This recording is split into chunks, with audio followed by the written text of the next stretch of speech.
Bom dia, está no ar mais um Extra Classe TV especial de férias. No programa de hoje nós vamos conversar com um ex-diretor da APRN, a Associação dos Professores, que juntamente com outras entidades deu origem ao SINT-RN.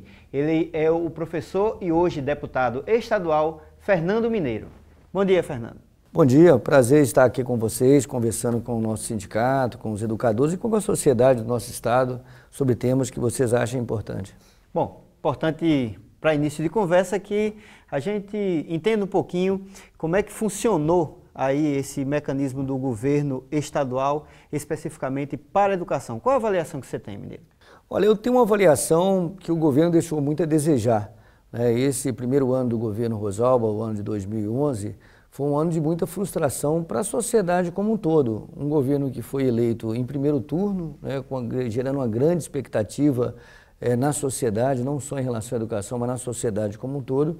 E eu tenho sentido, Leilton, onde ando, conversando com as pessoas, discutindo, debatendo, que existe um sentimento de frustração muito grande de vários setores da nossa sociedade em relação ao governo Rosalba, em particular da educação. Se criou uma grande expectativa no início do governo de que esse governo daria respostas aos graves problemas que nós temos, às grandes demandas que nós temos na educação. No entanto, o governo passou, 2011 é um ano perdido, digamos assim, para a educação no Rio Grande do Norte. Deixou Mineiro, muito a desejar. Você acompanha a questão do orçamento. Um dos grandes argumentos do governo para essa fragilidade na ação para a educação é falta de verba, falta de recursos. O que você tem a dizer sobre isso? Eu penso que todos os estados brasileiros passam por dificuldades orçamentárias, assim que também como os municípios e o próprio governo federal têm recursos bem a menos do que seria necessário para atendimento das demandas. Por isso tem que ter prioridades.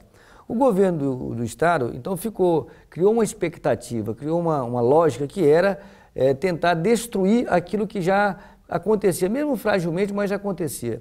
E criou uma ideia, e trabalhou numa ideia durante o ano todo, de culpabilizar o governo passado, o governo Vilma, o governo Iberê.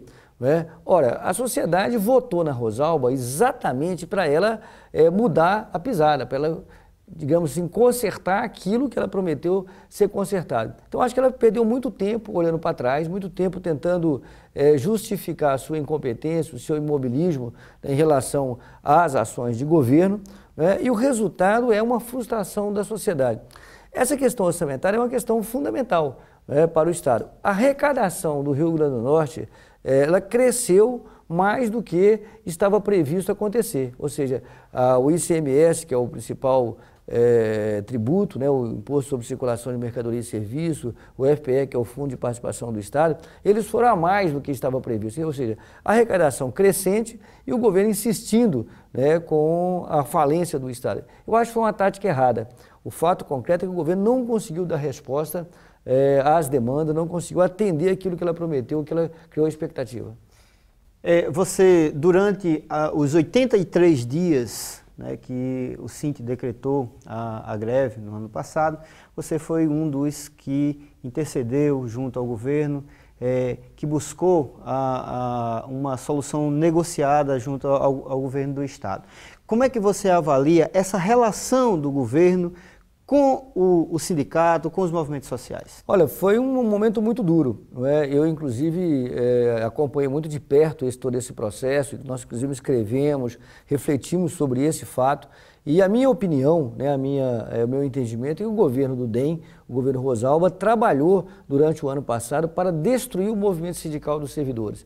Tanto é que ele conseguiu imprimir uma derrota aos educadores, não só aos educadores, mas todos os servidores. Ele descumpriu tudo que estava acordado. O governo Rosalba fez sucessivamente descumprimentos de ações, de pactuações feitas com os sindicatos. E teve uma atitude muito dura. Tanto é que ele transformou a demanda sindical, a luta, justa luta sindical, do caso dos educadores e também das outras categorias, numa demanda judicial. E o governo Rosalba, ao assumir, descumpriu não só o plano de cargo dos educadores, dos professores, dos chamados professores, do pessoal em sala de aula, como também dos funcionários das escolas. Então a gente teve dois movimentos de descumprimento de uma regra, para os funcionários das escolas e para os educadores, como os profissionais da educação. e destruiu o plano de cargo, né? O governo estadual veio cumprir, por exemplo, o plano de cargo dos educadores, do profissional de educação, só em dezembro. Houve um aumento do piso em abril, porque foi quando a data, quando o Supremo disse que o piso era constitucional. Houve um aumento do piso em abril. O governo passou abril, maio, junho, sem fazer a atualização. Veio fazer a atualização para o pessoal do magistério em junho, né, e não fez para o pessoal da licenciatura. O que aconteceu na prática? É que não cumpriu o plano.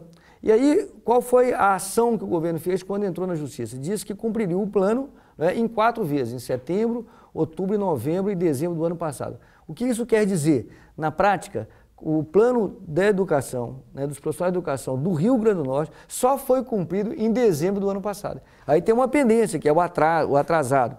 E dos funcionários, nem isso. Dos funcionários, o que aconteceu? Os funcionários teve uma pactuação, uma lei aprovada, essa sim aprovada em 2010, um resgate histórico, né, dos funcionários do quadro geral do Estado, incluído aí os da educação, e milhares desses funcionários ficaram para receber uma parcela em março, né, e passou todo ano e o governo não cumpriu o plano dos funcionários. Então nós tivemos o não cumprimento geral do plano dos funcionários em 2011 e o cumprimento apenas durante dezembro do plano do servidor dos trabalhadores da educação. Mas no caso dos funcionários, o argumento do governo de que não tem dinheiro ainda, ele é acrescentado, ele é ampliado com o argumento de que não existe base jurídica para isso, porque estaria atingindo o limite prudencial, superando, né, o limite prudencial, e isso é contra a lei de responsabilidade fiscal. Como deputado e como educador, o que você tem a dizer sobre isso? Eu acompanhei esse debate e tentando contribuir, inclusive, no esclarecimento técnico dessa questão, não é? Porque, veja, de fato, né, existe o limite prudencial. O Estado estava no limite prudencial, atravessou 2000 anos no limite prudencial. Mas os estudos que nós fizemos, que eu fiz junto com a minha assessoria durante 2011, mostram o seguinte, que há uma diminuição, né, do comprometimento do Estado ao longo do ano de 2011, exatamente porque o governo não cumpriu todos os planos. Então eu tenho certeza, tenho absoluta certeza que o governo poderia sim ter apresentado um plano de negociação. A minha tese era que o governo, em não podendo fazer o pagamento em março, em abril do ano passado, em maio, que ele apresentasse um calendário, né, que à medida que fosse saindo do limite prudencial, ele pudesse, né, garantir a implementação dos planos. Eu tenho certeza que o quarto bimestre, né, que o quarto trimestre, né, que pegou os meses de outubro, novembro e dezembro, que vão ser divulgados ainda só agora, final de fevereiro ou março, eu tenho absoluta certeza que o Estado vai sair do limite prudencial. Para concluir, Mineiro, qual é o cenário que você vê aí para a educação estadual neste ano de 2012? Olha, eu acho que é um cenário de continuidade de luta, não é? O primeiro ano já indicou isso, né? E eu sou daqueles que penso que se estabeleceu, foi instaurado no Rio Grande do Norte um estilo de governo que é de enfrentamento do conjunto dos servidores, né? Não é de diálogo, não é de negociação, de pactuação com os servidores, de enfrentamento, de derrota desses servidores. Eu acho que será um cenário de muita luta. Além disso, nós temos a situação da educação como um todo. Eu acho que além das questões salariais, das questões funcionais, é preciso, Litor, chamar a atenção da inércia do governo para com o projeto educacional. O governo passou 2011 e não teve condições, não se apresentou para a sociedade oferecendo um projeto educacional. Então, qual o projeto educacional, qual o projeto pedagógico do governo Rosalba? Ninguém sabe, ninguém viu. Ok. Nós conversamos aqui com o deputado estadual e professor Fernando Mineiro. Mineiro, muito obrigado por sua participação no Extra Classe TV. Eu que agradeço a você e quero parabenizá-lo, viu? Você está à frente há quase uma década desse trabalho, um trabalho importantíssimo. Quero parabenizar o nosso sindicato, né, e toda a categoria de parabéns, né, pelo trabalho, pela resistência e por usar esse mecanismo, né, de informação, de diálogo, de interação com a sociedade. Parabéns a você e a sua equipe pelo trabalho que fazem. Ok? E o Extra Classe TV de hoje vai ficando por aqui. No próximo domingo, às 10 para as 9 da manhã, temos mais um Extra Classe especial de férias. Até lá!